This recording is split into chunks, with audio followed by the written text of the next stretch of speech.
가정의 달 두 번째 주일, 어버이 주일을 맞이하면서 오늘 말씀의 제목을 성경 구절에 그대로 있는 대로 이것이 옳으니라 하는 제목으로 말씀을 나누고자 합니다.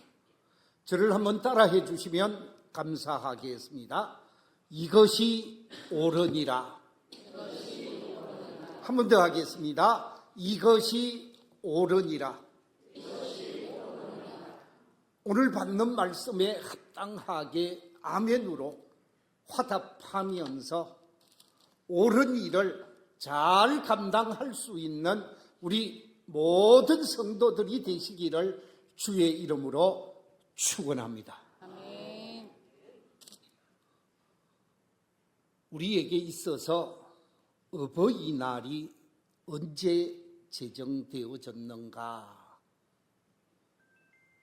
지금부터 한 50년 전에 어버이날이 제정이 되어졌고 그 전 16년 전에 우리나라는 어머니 날, 어머니 주일이 있었지요. 그런데 우리나라에서 어머니 날이 시작되어지고 어머니 아버지에 대한 관심과 사랑을 기울일 수 있는 주일을 우리나라가 제정했느냐? 그렇지가 않습니다. 어머니 날을 제정하고 어머니 날을 기억한 곳이 어딘가? 미국의 교회가 시작했습니다. 어머니 날에 대한 유래가 이렇습니다. 미국에 있는 버지니아 주가 있는데 이 버지니아 주에서 신앙생활을 아주 열심히 감당하고 있었던 자비스라고 하는 선생님이 있었습니다. 교회 학교에서 26년 동안 학생들을 가르치며 청소년들과 어린이들의 존경받는 교사로서 26년 교사의 생활을 하셨던 자비스라는 선생님이 세상을 떠나게 되어집니다. 교회 학교 선생님이 세상을 떠나게 되어지니까 그 선생님의 제자들이 선생님이 떠난 지 1년을 기억하고 일주기를 맞이하면서 제자들이 모여서 선생님에 대한 추모 행사를 가집시다 해서 제자들이 모이게 되어집니다. 그래서 제자들이 모여서 세상 떠난 자비스 선생님에 대한 좋은 점, 훌륭한 신앙의 모습, 정말 자신들에게 베풀어준 그 사랑, 섬김에 감동하면서 선생님을 추모하는 행사를 가지면서 그의 딸 안나를 초청하게 되어집니다.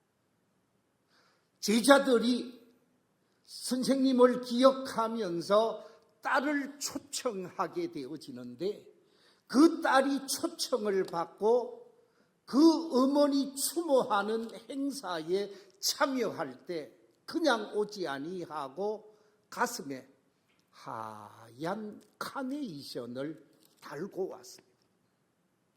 여러 가지 추모 행사를 하면서 어떤 제자가 그 따님에게 질문을 합니다. 오늘 어머니를 추모하는 행사에 어떻게 가슴에 하얀 카네이션을 꽂고 왔습니까? 그때 이 딸 안나 자비스가 대답을 합니다. 어머니의 산소에 갔더니 그 산소에 하얀 카네이션이 피어 있었습니다. 그래서 그 하얀 카네이션 한 송이를 가지고 오면서 어머니에 관해 생각하고 어머니를 추모하는 마음을 가지고자 가슴에 달았습니다. 라고 이야기를 하게 되어집니다. 자신의 어머니를 추모하는 여러 제자들, 교회 신앙인들의 모습을 보면서 감동을 경험하게 되어진 이 안나 자비스, 제가 사진을 가지고 왔는데 이 사진의 주인공 안나 자비스가 자신의 돈 10만 불을 내놓게 되어집니다. 10만 불을 내놓으면서 어머니를 기억하고 어머니를 사랑하고 어머니에 대한 존경에 이 돈을 써주십시오 하고 돈을 기부하게 되어집니다. 이 돈을 받게 되어진 이 사람들이 어머니 날 행사를 갖게 되어집니다. 그래서 이 어머니 날이 시작되어진 것이 1904년 미국 시애틀에서 처음 어머니 날 행사를 가지게 되어지고, 이 어머니 날 행사가 시작되고 난 다음 10년 차에, 그러니까 1913년에 국가에서 어머니 날을 제정하게 되어집니다. 그래서 1913년 미국에서는 둘째 주일을 어머니 날로, 5월 둘째 주일을 어머니 날로 정하게 되어지지요. 미국의 영향을 받은 우리나라 이승만 대통령이 미국에서 어머니 날을 기억하고 어머니들의 희생과 어머니들의 사랑을 잊지 않고 기억하는 모습이 너무 귀하고 좋아서 그것을 한국에 가지고 오게 되어집니다. 그래서 우리 한국에서는 6.25 전쟁이 끝나고 난 다음 1956년에 5월 8일을 어머니 날로 제정을 하게 되어지고, 이 어머니 날 행사를 하게 되어지니까 아버지들이 불만이 있는 거예요. 아니 어떻게 어머니 날 행사만 하고 아버지 날 행사가 없느냐. 그래서 아버지 날 행사를 제정하는 것보다는 두 개를 하나로 통합해서 어버이날로 만듭시다. 그래서 우리나라는 1972년부터 어버이날로 바꾸어서 지금까지 오게 되어졌습니다. 정말 잘한 것 같습니다. 이 어버이날을 제정하되 저는 대한민국 대통령이 어버이날만 제정할 것이 아니라 이 날을 무슨 날로 바꾸라고요? 공휴일로 좀 바꿨으면 좋겠어요. 어버이날을 공휴일로 바꾸어서 모든 자녀들은 누구를 찾아가라고요? 어버이를 찾아가는 날로 바꿔요. 제가 대통령 되면 그렇게 하겠습니다. 그런데 대통령 될 일이 없어서, 사랑하는 성도 여러분, 부모님을 기억하고 부모님의 은혜와 부모님의 사랑을 기억하며 자라는 그 자녀는 결코 잘못되지가 않습니다. 오늘 성경에 이것이 옳으니라 그랬는데, 이것이 옳다라고 하는 말의 의미는 이것이 선하다라는 뜻이요, 이것이 자식으로서 바른 일, 바른 도리라는 뜻이요, 이것이 사람이 사람에게 해야 할 예의라는 뜻이요, 이것이 하나님이 기뻐하는 일이라는 뜻이라는 말씀이지. 선한 일, 바른 일, 복된 일이 부모님을 잘 받들어 섬기며 효를 다하는 삶이라는 말씀입니다. 자, 그렇다고 하면 우리 성도들, 믿음의 길을 걸어가고 있는 우리 성도들을 포함해서 모든 자녀들이 부모님에게 옳은 일, 선한 일이 무엇이냐? 제일 첫 번째 오늘 본문이 우리에게 가르쳐주고 있는 것은 주 안에서 부모님께 뭐 하라고요? 순종하는 일이라 라고 말씀하고 있습니다. 오늘 본문 1절을 같이 한번 읽어보겠습니다. 시작. 자녀들아, 주 안에서 너희 부모에게 순종하라. 이것이 옳으니라. 아멘. 그렇습니다. 자녀들이 반드시 지키고 행하여야 하는 옳은 일, 바른 일, 복된 일은 부모님께 순종하며 사는 일입니다. 그런데 앞에 조건이 있습니다. 주 안에서 순종하라. 저는 우리 교회에 속한 모든 성도들이 믿음 안에서, 말씀 안에서, 진리 안에서, 주님 안에서 모든 부모님의 말씀에 순종함으로 복을 받는 성도들이 되시기를 주의 이름으로 축원합니다. 오늘 이 본문 속에서 말하고 있는 순종이라고 하는 단어, 이 순종이라고 하는 단어를 히브리어에서는 어떻게 표현하고 있는가? 히브리어에서는 순종이라는 말을 샴마라라는 말로 표현하고 있습니다. 그런데 이 샴마라고 하는 말의 의미를 풀어서 해석을 하면 말씀을 듣고 그 들은 말씀을 즉시 응답하는 선한 행동을 샴마라고 말을 합니다. 헬라어 신약 성경을 기록한 헬라어로 순종을 뭐라고 표현하고 있는가? 휘파쿠오라는 단어를 쓰고 있는데 이 휘파쿠오라고 하는 단어 역시 주의 깊게 듣고 들은 그 말대로 행동을 실천하는 것을 순종이라고 합니다.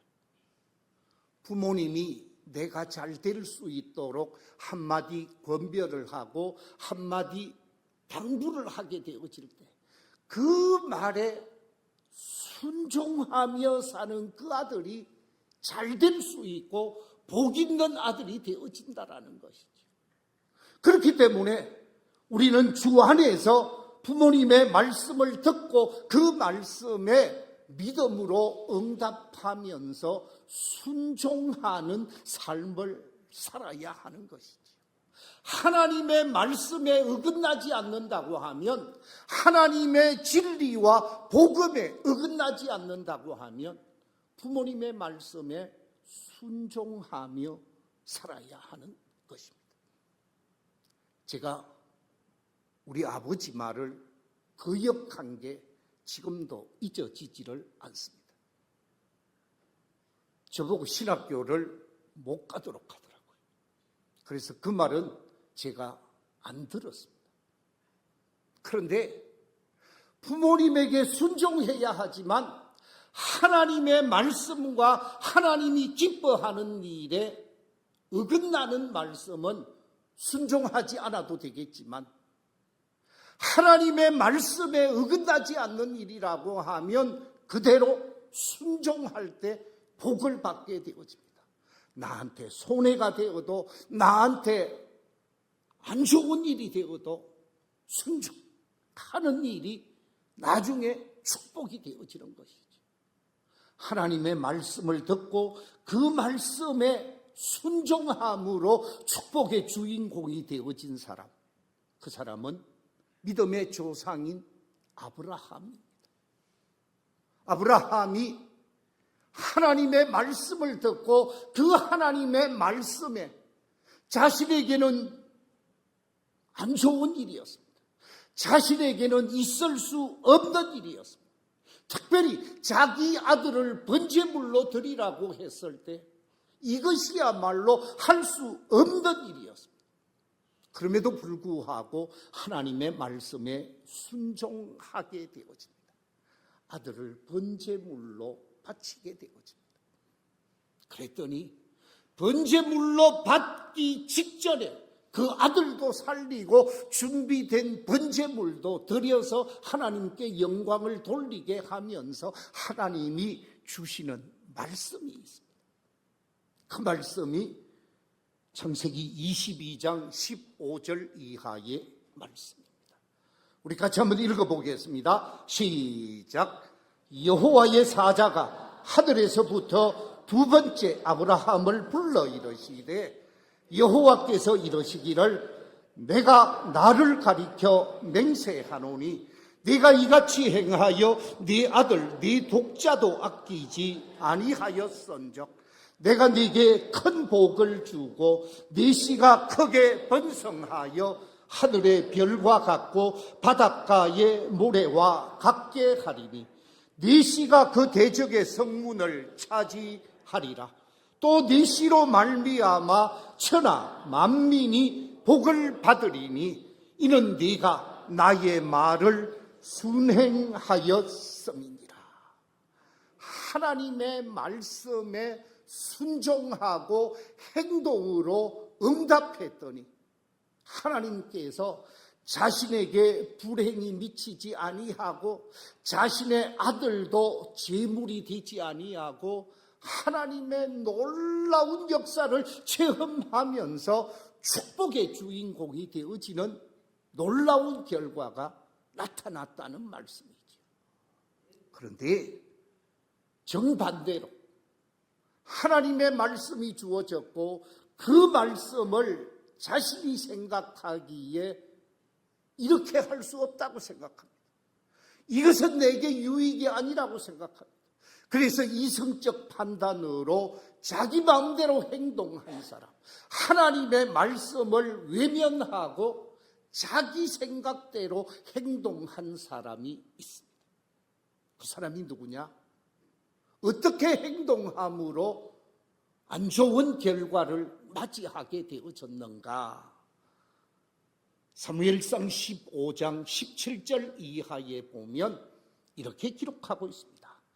사무엘이 이르되 왕이 스스로 작게 여길 그때에 이스라엘 지파의 머리가 되지 아니하셨나이까?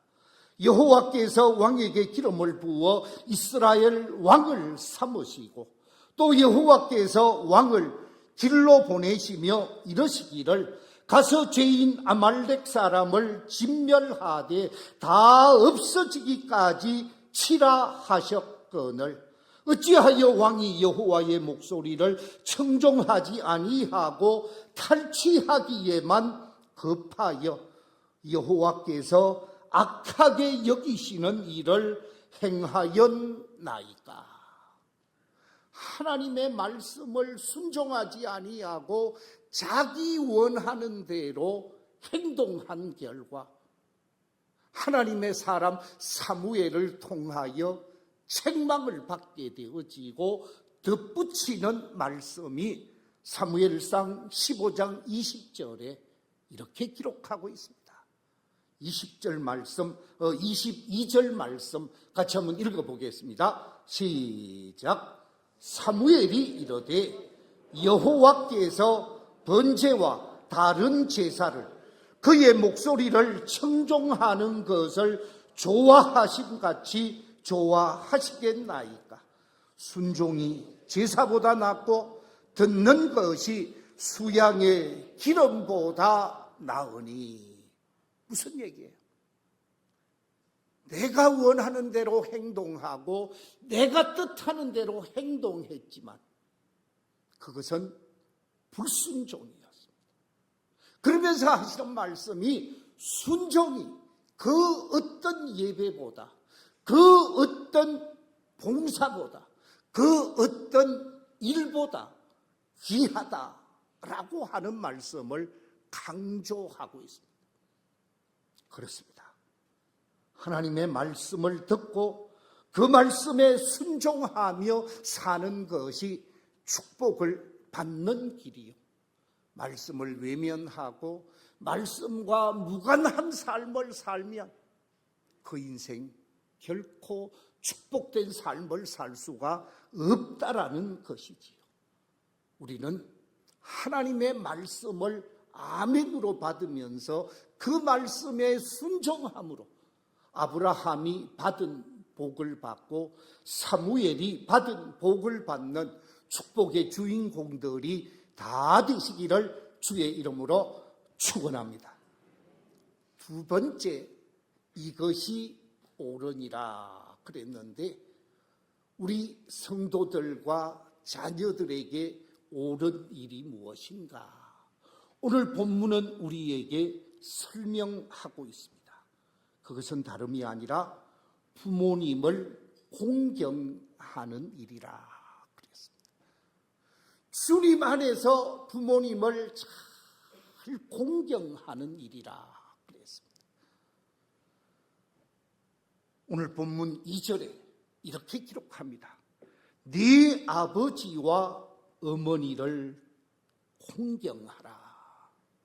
네 아버지와 어머니를 공경하라 그랬는데 이 공경이라는 단어가 아주 귀한 단어입니다.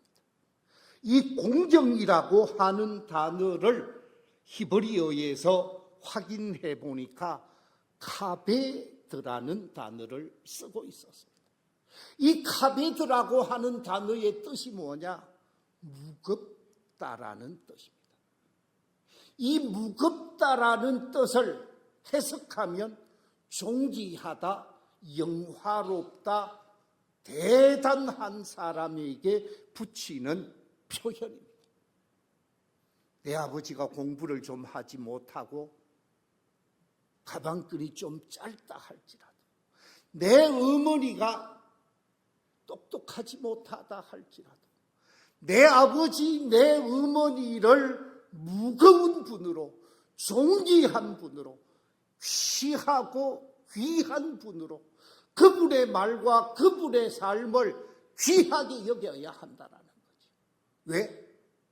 나를 이 땅에 존재케 하신 분이, 나를 이 땅에 살게 하고 나를 이 땅에 살아갈 수 있게 하신 가장 귀한 분이 나의 아버지요 나의 어머니라는 사실.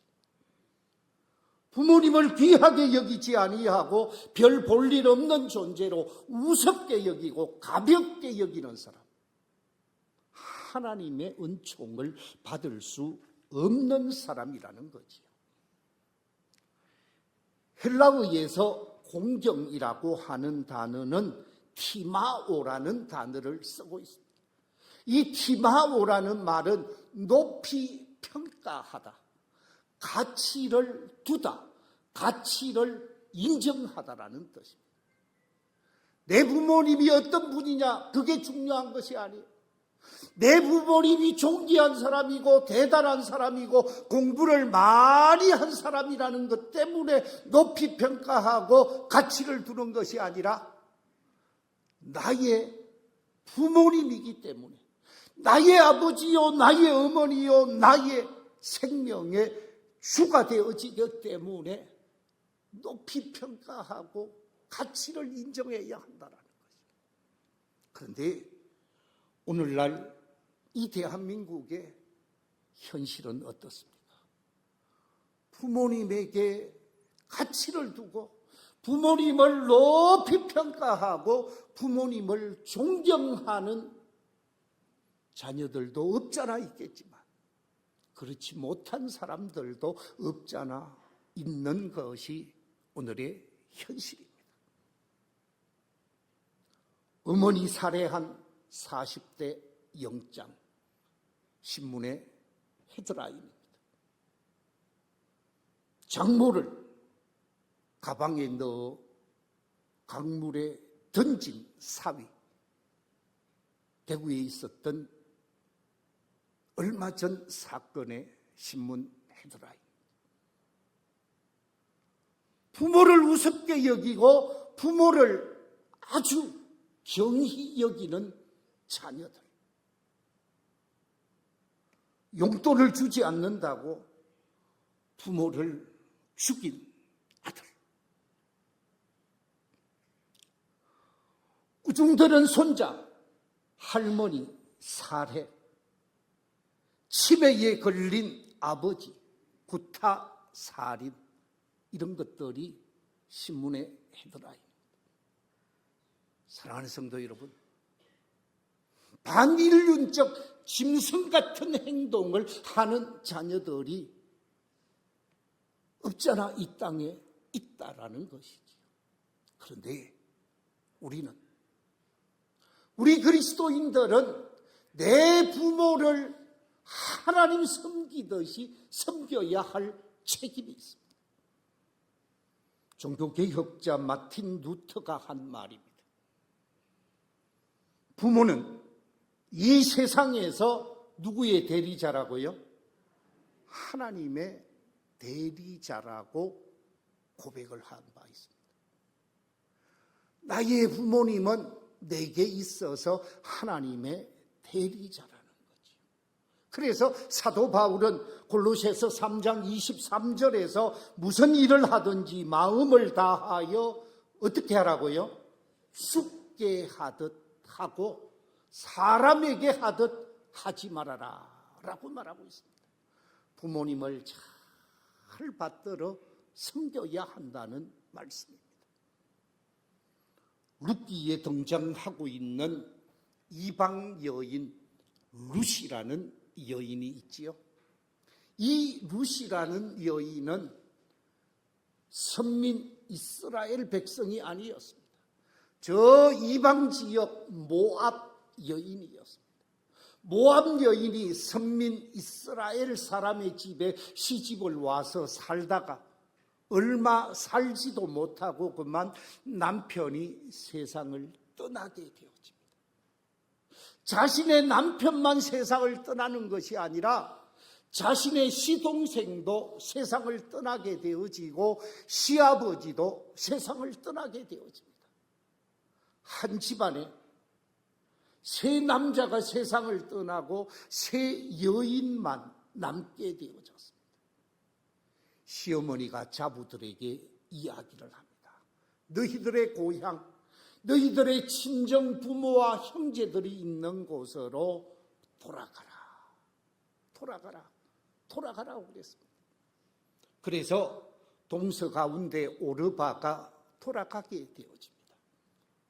룻이 남아있어서 돌아가라고 했지만 돌아가지 않고 어머니에게 자기의 진심을 담은 고백의 말이 룻기에 기록되어져 있는데 룻기 1장 16절 이하 17절에 보면 이렇게 고백하고 있습니다.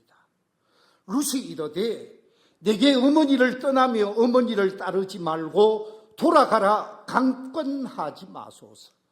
어머니께서 가시는 곳에 나도 가고 어머니께서 머무시는 곳에서 나도 머물겠나이다. 어머니의 백성이 나의 백성이 되고 어머니의 하나님이 나의 하나님이 되시리니 어머니께서 죽으시는 곳에서 나도 죽어 거기 묻힐 것이라. 만일 내가 죽는 일 외에 어머니를 떠나면 여호와께서 내게 벌을 내리시고 더 내리시기를 원하나이다. 내가 죽는 일 외에 어머니를 떠나는 일이 없을 것입니다. 그러면서 어머니에게 지극정성효를 다하게 되어집니다.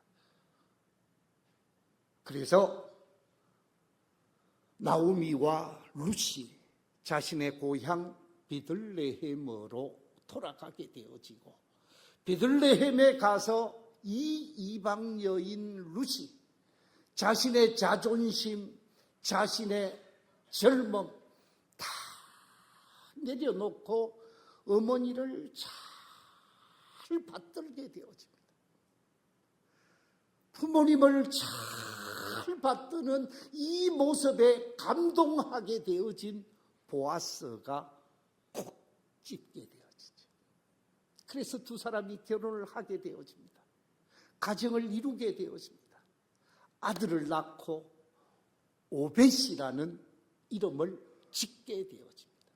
그런데 이 오벳은 다윗 왕의 할아버지가 되어집니다. 무슨 얘기입니까?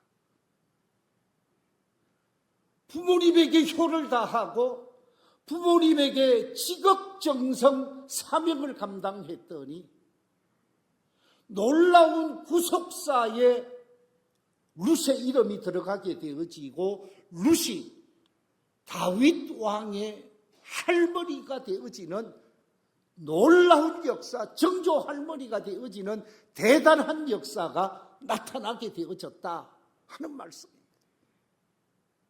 부모님에게 공경하며 삶을 살았더니 하나님이 그 인생을 축복하셨다, 그 말씀입니다. 우리 방송실에 부탁을 하겠습니다. 앞으로 넘어가면 거기에 대통령 한 사람이 등장을 하고 있습니다. 그 사람은 다름이 아니라 미국 제20대 대통령 제임스 가필드라는 대통령입니다.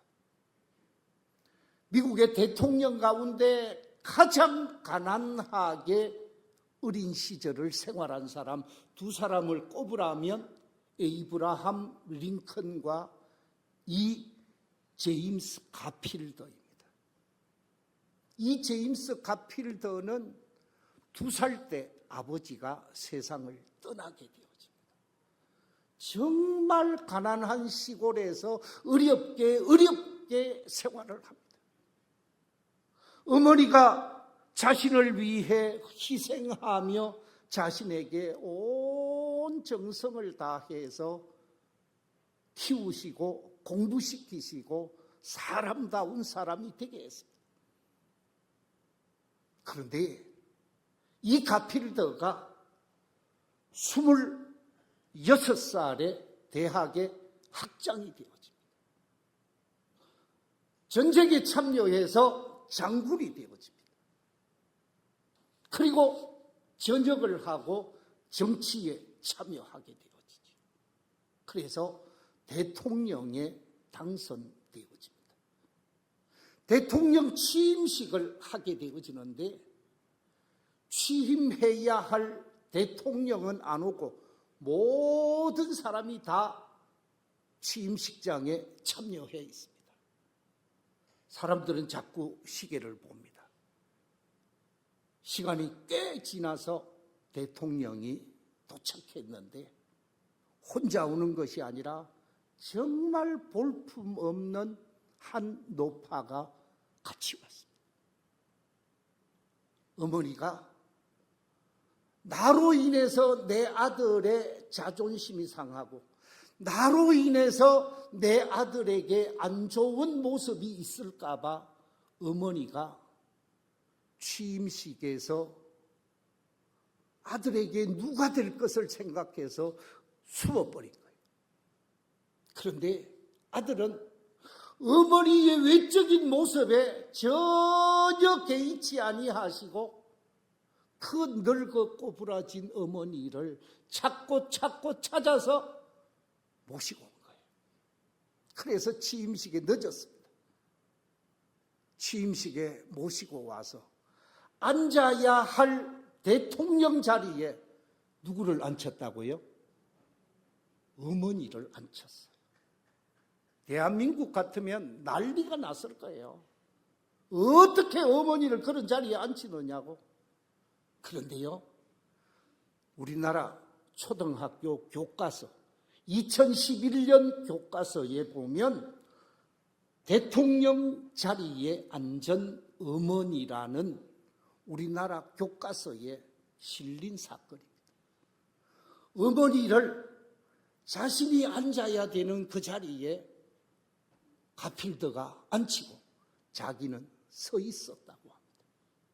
그리고 대통령 취임식 행사를 진행하면서 취임식 인사 속에서 뭐라고 얘기를 하고 있느냐, 이렇게 얘기를 합니다. 제가 오늘 이렇게 영광스러운 자리에 오를 수 있었던 것은 바로 저의 어머니의 큰 사랑과 돌봄 때문입니다. 저는 어머니의 말씀에 순종해서 오늘날 바로 이 자리에 서게 되었습니다. 그러면서 어머니를 높여서 어머니께 영광을 돌리고 그 다음에 하나님께 영광을 돌리고 그리고 나서 자신이 대통령으로서의 사명을 바르게 감당할 것을 국민 앞에 연설하는 대통령이 바로 제임스 가필더였습니다. 그런데 아쉽게도 대통령이 되고 200일째 되는 날, 대통령이 되고 난 다음에 미국은 4년 동안을 대통령을 할 수 있고 한 번 더 할 수 있는 그런 기회가 주어지는데 대통령이 되고 나서 200일째 되는 날 39세 찰스 기도라는 청년에 의해서 방아쇠가 당겨져서 가슴 아프게 세상을 떠나게 되어집니다.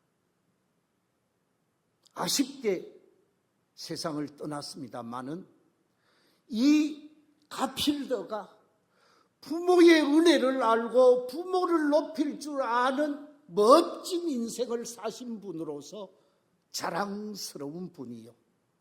그런 분이기에 지금도 미국은 가필더를 존경하고 있다고 합니다.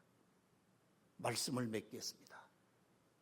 우리 교회에 우리 모든 성도들 어떻게 삶을 살아가야 할까? 오늘 어버이 주일을 맞이하면서 우리 자녀들에게 있어서 옳은 일, 선한 일, 복된 일이 무엇인가? 두 가지 제가 말씀드렸습니다. 그 첫째는 주 안에서 부모님께 순종하는 일이다. 두 번째는 주 안에서 부모님을 공경하는 일이다. 그랬습니다. 우리 모두가 부모님께 순종하고 부모님을 공경함으로 하나님의 은혜를 받고 하나님의 복을 받아서 자자손손이 잘되고 잘되는 축복된 삶이 우리 모두에게 있게 되시기를 주의 이름으로 축원합니다. 기도하겠습니다.